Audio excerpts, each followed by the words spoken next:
the first unit of the class 12 physics, that is the electrostatic.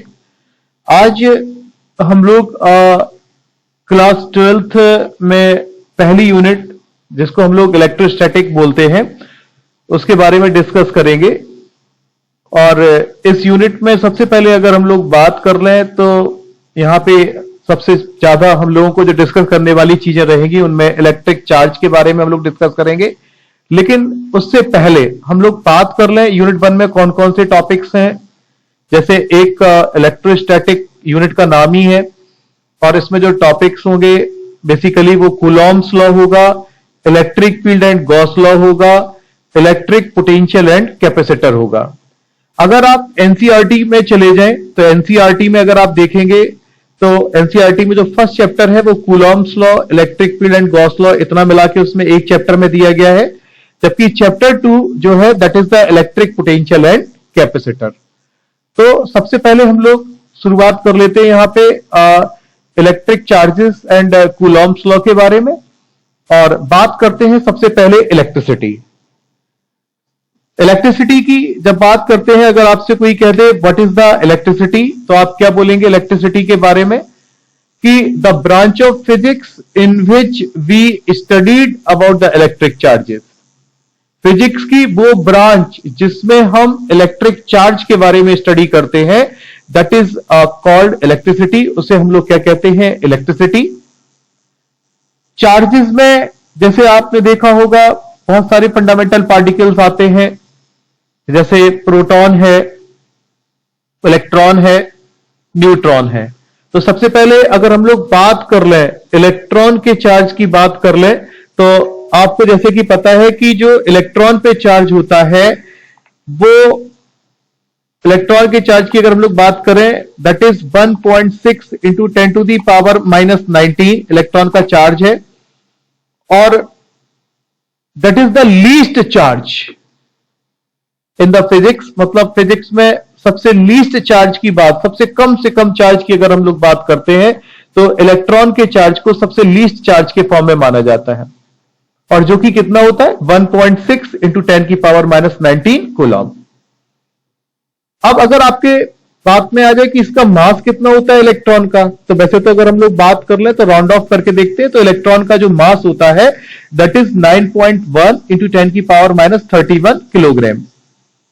लेकिन अगर आपसे कोई पूछ ले कि क्या इससे कम चार्ज होता ही नहीं है तो आप कहोगे नहीं सर, चार्ज होता है लेकिन वो क्वार्क के फॉर्म में होता है।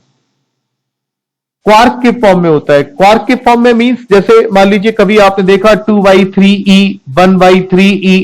लेकिन अगर हम लोग बात कर लें फिजिक्स की तो फिजिक्स में हम लोग लीस्ट चार्ज की बात करें तो इलेक्ट्रॉन के चार्ज को ही लीस्ट चार्ज के फॉर्म में कंसीडर करते हैं। तो जैसे कि मैंने बताया कि इलेक्ट्रॉन पे चार्ज कितना होता है that is 1.6 into 10 to the power -19 coulomb, negative charge होता है। और मास की बात कर ले तो इलेक्ट्रॉन का जो मास होता है दैट इज 9.1 इंटू 10 की पावर -31 किलोग्राम। लेकिन राउंड ऑफ करके जनरली 9.0 इंटू 10 की पावर -31 किलोग्राम ले लेते कैलकुलेशन को आसान बनाने के लिए। दूसरे पार्टिकल की अगर हम लोग बात करें तो प्रोटॉन के चार्ज की अगर बात कर ले तो प्रोटॉन पर जो चार्ज होता है वो इलेक्ट्रॉन के चार्ज के बराबर होता है। बस अगर बात करें साइन की तो जैसे आपने देखा कि इलेक्ट्रॉन पर नेगेटिव चार्ज होता है और प्रोटॉन पर चार्ज तो उतना ही होता है बट कितना कैसा होता है वो पॉजिटिव होता है।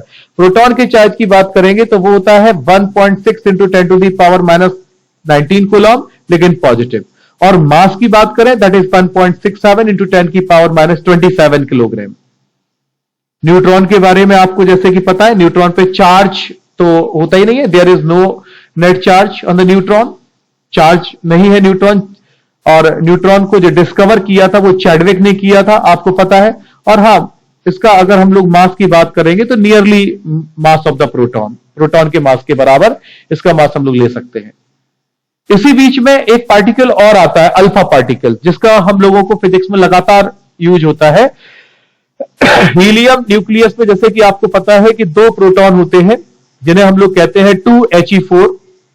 यहां से मुझे पता चलता है कि 2 प्रोटॉन होते हैं और एक प्रोटॉन पर जो चार्ज होता है दैट इज 1.6 इंटू 10 की पावर -19 कूलॉम। तो अगर हम लोग बात कर रहे हैं कि कितने प्रोटॉन हैं अल्फा पार्टिकल में 2, तो कितना चार्ज है अल्फा पार्टिकल पर? तो that is 3.2 into 10 to the power minus 19 coulomb. And mass of the alpha particle is nearly equal to the mass of 4 times of the mass of the proton. Alpha particle का जो मास होता है वो proton के मास के 4 गुना होता है, और चार्ज 2 टाइम्स होता है, 2He4 होता है, आपको पता है। तो 4 टाइम्स मास, तो मास की अगर बात कर ले तो 6.64 into 10 की पावर माइनस 27 किलोग्राम अराउंड इसका मास अल्फा पार्टिकल को देखने को मिलता है। तो इन्हीं सब चार्ज पार्टिकल के बारे में फिजिक्स की जिस ब्रांच में हम लोग स्टडी करते हैं दैट इज कॉल्ड इलेक्ट्रिसिटी, उसे हम क्या कहते हैं? इलेक्ट्रिसिटी। तो बच्चों अगर आपसे कोई पूछ ले what is the electricity, then you can say the branch of physics in which electric charges are studied is known as electricity. Okay बच्चों, अब इलेक्ट्रिसिटी की बाद में अगर हम डिस्कस करें, देयर आर 2 सब ब्रांचेज ऑफ इलेक्ट्रिसिटी। इलेक्ट्रिसिटी की 2 सब ब्रांचेस हैं यहां पे। एक मेरे पास होती है, आपने देखा, इलेक्ट्रोस्टैटिक, और दूसरी हम लोग बात कर लेते हैं इलेक्ट्रोडायनेमिक्स। इलेक्ट्रोस्टैटिक की अगर बात करें तो यहां पे आप जरा वर्ड देखेंगे स्टैटिक। स्टैटिक वर्ड का मतलब क्या होता है? रेस्ट में। और डायनेमिक्स अगर आपने क्लास 11th में पढ़ा है मैकेनिक्स चैप्टर, तो आपको पता है कि जो स्टैटिक्स वर्ड है, स्टैटिक का मतलब क्या होता है? रेस्ट में, जबकि डायनेमिक का मतलब क्या हो गया? मोशन में। तो यही दोनों वर्ड यहां पे क्लियर करे दे रहे हैं। जैसे अगर हम लोग इलेक्ट्रोस्टैटिक की बात करते हैं कि the branch of electricity in which we studied about the charge in rest. Electricity की वो ब्रांच जिसमें हम इलेक्ट्रिक चार्जेस को कैसे स्टडी करते हैं? रेस्ट में स्टडी करते हैं, that is called the electrostatic. उसे हम क्या कहते हैं बच्चों? इलेक्ट्रोस्टैटिक कहते हैं। अगर हम लोग बात कर लेते हैं इलेक्ट्रोडायनेमिक्स की, कि इलेक्ट्रोडायनेमिक्स क्या होता है, तो इलेक्ट्रोडायनेमिक्स के बारे में आप देखेंगे कि the branch of physics in which we studied about the charge in motion. Charges को अगर हम लोग मोशन में स्टडी करते हैं तो वो क्या कहलाता है? इलेक्ट्रोडायनेमिक्स कहलाता है। ओके बच्चों, तो इस तरीके से हम लोगों ने इलेक्ट्रिसिटी के बारे में पढ़ा कि इलेक्ट्रिसिटी क्या होता है। इलेक्ट्रिसिटी के बारे में मैंने आपको बतलाया। फिर देन इलेक्ट्रिसिटी को 2 कैटेगरी में डिवाइड किया गया, इलेक्ट्रोस्टैटिक एंड इलेक्ट्रोडायनेमिक्स। इसके बारे में मैंने आपसे डिस्कस किया। हम लोग बात कर लेते हैं इलेक्ट्रिक चार्ज की। अगर इलेक्ट्रिक चार्ज की बात करें तो बेसिकली चार्ज के बारे में बहुत सारी डेफिनेशन दी गई हैं, बहुत सारी बातें करी गई चार्ज के बारे में, लेकिन मैं मानता हूं कि charge is the fundamental property of the matter. Charge is the fundamental property of the matter which can never be isolate from it. Charge किसी मैटर की वो फंडामेंटल प्रॉपर्टी होती है जिसे कभी मैटर से अलग नहीं करा जा सकता। अभी आप देखोगे कि जब आपने अगर पढ़ा होगा प्रीवियस क्लासेस में, बेसिकली 9th से ही बताने लगते हैं थॉमसन एटॉमिक मॉडल।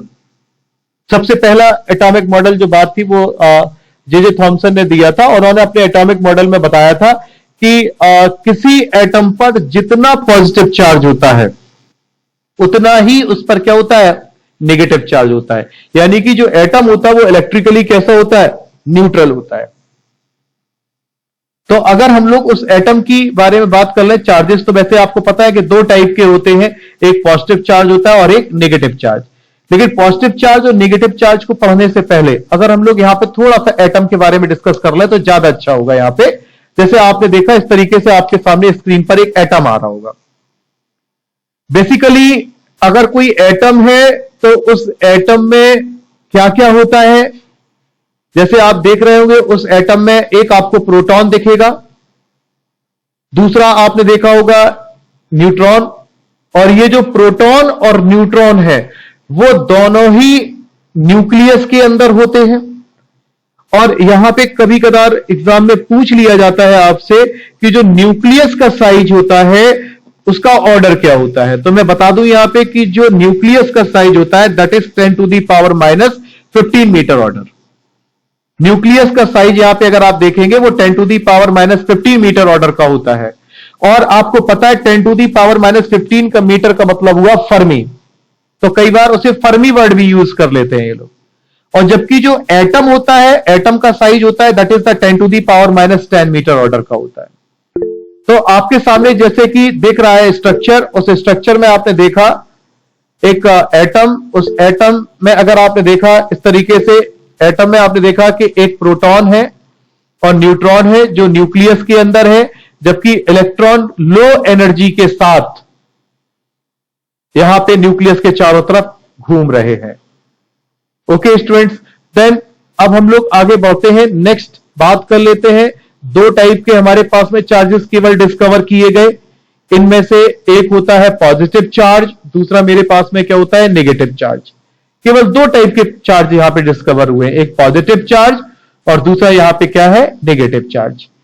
बात कर लेते हैं अब हम लोग कुछ चार्ज पार्टिकल, किसी एटम में कौन कौन से चार्ज पार्टिकल एग्जिस्ट करते हैं। जैसे कि अभी मैं पीछे फिगर की बात कर रहा था, तो यहां पे अगर आप देखोगे इलेक्ट्रॉन्स जो किसके लिए रिस्पॉन्सिबल होते हैं, नेगेटिव चार्ज के लिए रिस्पॉन्सिबल होते हैं।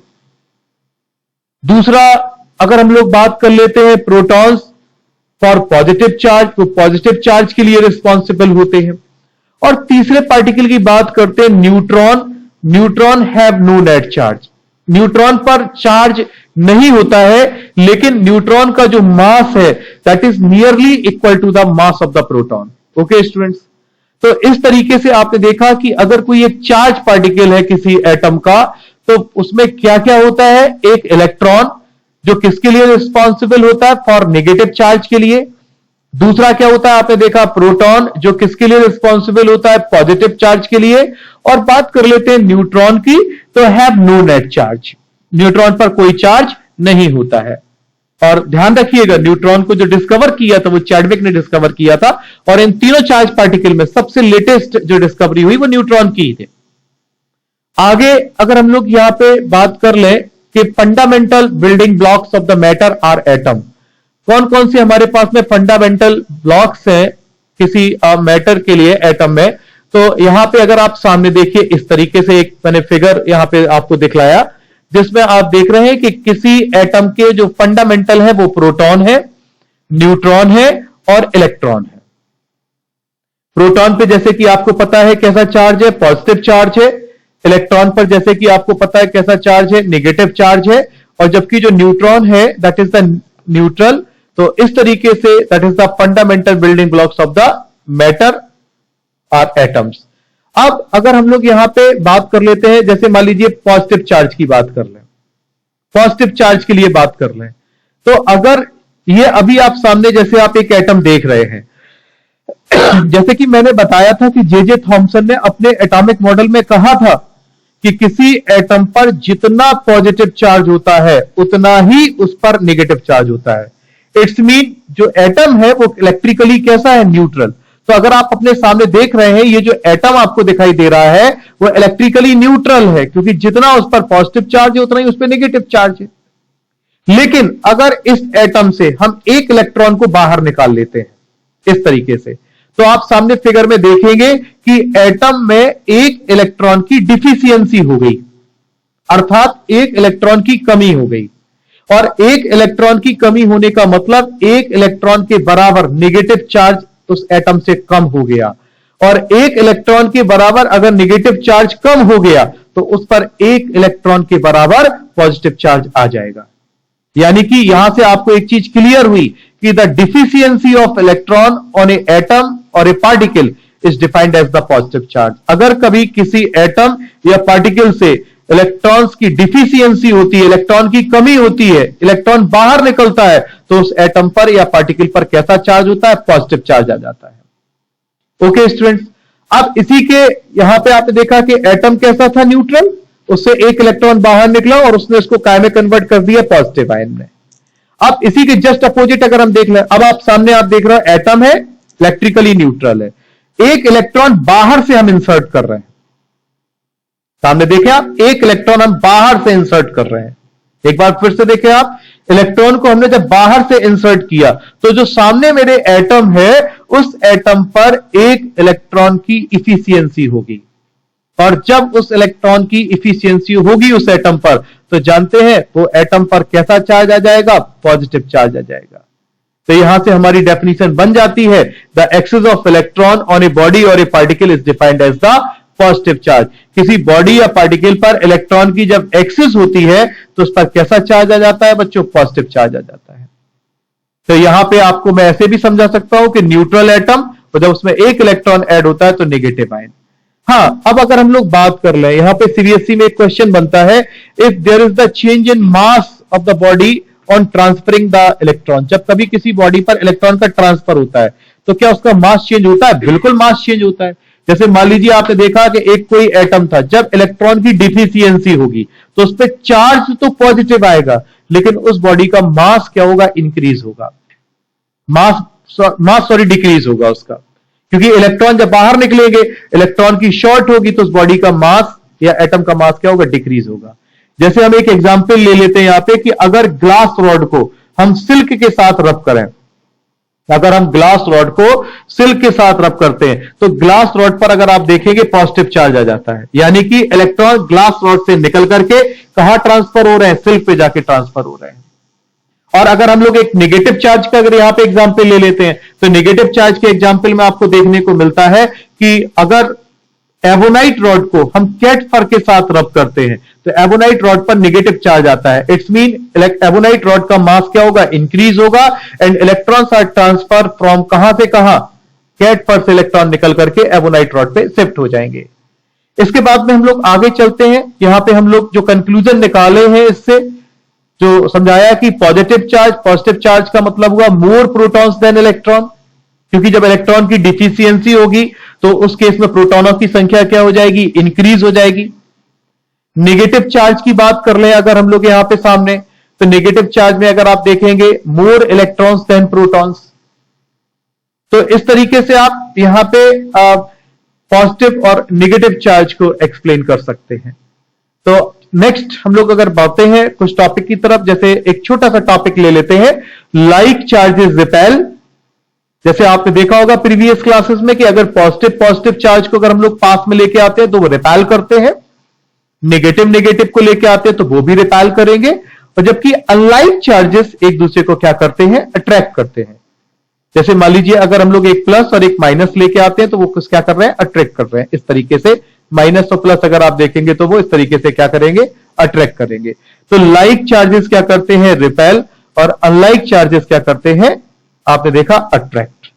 और इसी चीज को लेते हुए एक हम क्वेश्चन आपके सामने डालते हैं स्क्रीन पे, जैसे कि आपके सामने क्वेश्चन है, each of the 3 object carries a charge as drawing shows. आपके बगल में जो ड्रॉइंग है इसमें 3 चार्जेस लिए हैं मैंने, एक कोई चार्ज ए है, दूसरा बी है और तीसरा सी है, और उसकी ड्रॉइंग शो है।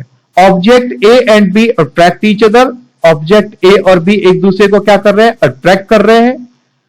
Object C and A also attract each other, object C और ए एक दूसरे को अट्रैक्ट कर रहे हैं, ये भी। तो इनमें से मेरे पास में कौन सा स्टेटमेंट कंसर्निंग होगा बी और सी के लिए, कि जब हम लोग बी और सी को लेके आएंगे तब कौन सा ऑब्जेक्ट मेरे पास कंसर्निंग होगा? They are attract each other, they repel each other, they neither attract nor repel each other, या this question can not be answered without additional information. मुझे इस क्वेश्चन के लिए कुछ एडिशनल इंफॉर्मेशन भी लेनी होगी। तो स्टूडेंट्स अगर हम लोग बात कर लें यहां पे, जैसे इनकी ए और बी अगर मेरे पास अट्रैक्ट कर रहे हैं, ए और बी अट्रैक्ट कर रहे हैं, तो इसका मतलब क्या हुआ? ए और बी तभी अट्रैक्ट करेंगे जब उन पे अनलाइक चार्जेस होंगे। मान लीजिए ए पे पॉजिटिव होगा और बी पे कैसा होगा? नेगेटिव होगा, तभी तो वो अट्रैक्ट करेंगे। और ए और सी भी अट्रैक्ट कर रहे हैं, यानी कि वो भी अनलाइक चार्जेस होंगे, तभी वो अट्रैक्ट कर रहे हैं एक दूसरे को, क्योंकि लाइक चार्जेस तो रिपेल करते हैं। तो अगर अपन ने ए पे पॉजिटिव लिया है, तो अगर ए पे पॉजिटिव लिया है तो यहां पे अगर आप ए पे पॉजिटिव ले रहे हो सेकंड केस में, तो सी पे आपके सामने कैसा होगा? नेगेटिव चार्ज होगा। और जब सी पे नेगेटिव है और बी पे भी नेगेटिव है, तो बी और सी नेगेटिव को जब पास में लेके आओगे तो वो बच्चे क्या करेंगे? रिपेल करेंगे। यहां पे अगर आप देखेंगे दे रिपेल ईच अदर, इस तरीके से। तो क्वेश्चन आई थिंक आपको समझ में आ गया होगा। एक बार मैं फिर से आपको एक्सप्लेन कर देता हूं। जैसे कि आपको ड्राइंग शो करी गई है, उस ड्राइंग में ए और बी दोनों एक दूसरे को अट्रैक्ट कर रहे हैं, और आपको जैसे कि मालूम है 2 चार्जेस एक दूसरे को कब अट्रैक्ट करते हैं? जब उन पर कैसा चार्ज हो? अनलाइक चार्ज हो। तो जैसे मान लीजिए मैंने कि ए पे पॉजिटिव है और बी पे कैसा है? नेगेटिव है, तभी तो अट्रैक्ट करेंगे।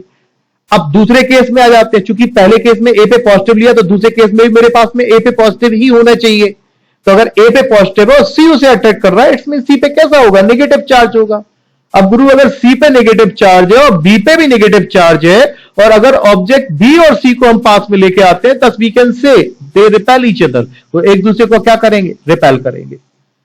हम लोग एक नेक्स्ट ऐसे ही और बात कर लेते हैं, पॉजिटिव चार्ज। फिर से एक बार यहां पे, जैसे कि मैंने आपको थोड़ा सा वहां पे शॉर्ट में समझाया था, यहां पे आप एक्सप्लेन करके देख लेते हैं। The sort of electron on a body और a particle is known as the positive charge. यहां पे मैं कुछ एग्जाम्पल जो मैं समझा रहा था कि the mass of the body is somewhat decreases when positive charge is given to it. जब कभी किसी बॉडी पर हम पॉजिटिव चार्ज देते हैं तो उसका मास डिक्रीज हो जाता है। क्यों? क्योंकि इलेक्ट्रॉन की डिफिशियंसी होती है, उस बॉडी से इलेक्ट्रॉन निकलते हैं, और जब इलेक्ट्रॉन निकलते हैं तो इलेक्ट्रॉन का खुद का अपना मास होता है 9.0 इंटू 10 की पावर -31 किलोग्राम। भले ही बहुत कम होता है लेकिन होता है। तो जब ये इलेक्ट्रॉन यहां से निकल करके दूसरी बॉडी पे शिफ्ट करेंगे तो उस बॉडी का मास डिक्रीज होगा। और मैंने एक एग्जांपल भी दिया यहां पे कि a glass rod gets positively charged when rubbed with a silk. अगर हम कभी किसी ग्लास रॉड को सिल्क के साथ रब करते हैं तो ग्लास रॉड पर कैसा चार्ज आ जाता है, पॉजिटिव चार्ज आ जाता है। It's mean the electrons are transfer from glass rod to silk. Okay बच्चों, नेगेटिव चार्ज की थोड़ी सी बात कर लें। तो नेगेटिव चार्ज में मैंने बताया था आपको कि the excess of electron on a body और a particle is known as the negative charge. और अगर नोट यहां पे भी बात कर लेते हैं कि when negative charge is given to a body then its mass somewhat increases. जब कभी किसी बॉडी को हम नेगेटिव चार्ज देते हैं तो उसका मास क्या हो जाता है, इंक्रीज होता है। और एग्जाम्पल की बात कर ले तो मैं यहां पे बात करूंगा कि when ebonite rod is rubbed with cat fur it gets negatively charge. तो ओके बच्चों, आई होप कि आपको ये लेक्चर पूरा समझ में आया होगा। नेक्स्ट लेक्चर मैं कल आपको करूंगा। तब तक के लिए good night to all of you.